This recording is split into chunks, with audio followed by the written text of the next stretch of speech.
ألا إن أولياء الله لا خوف عليهم ولا هم يحزنون الذين آمنوا وكانوا يتقون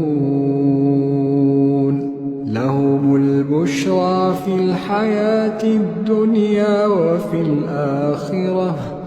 لا تبديل لكلمات الله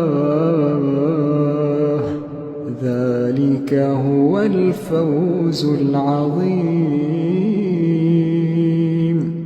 ولا يحزنك قولهم إن العزة لله جميعا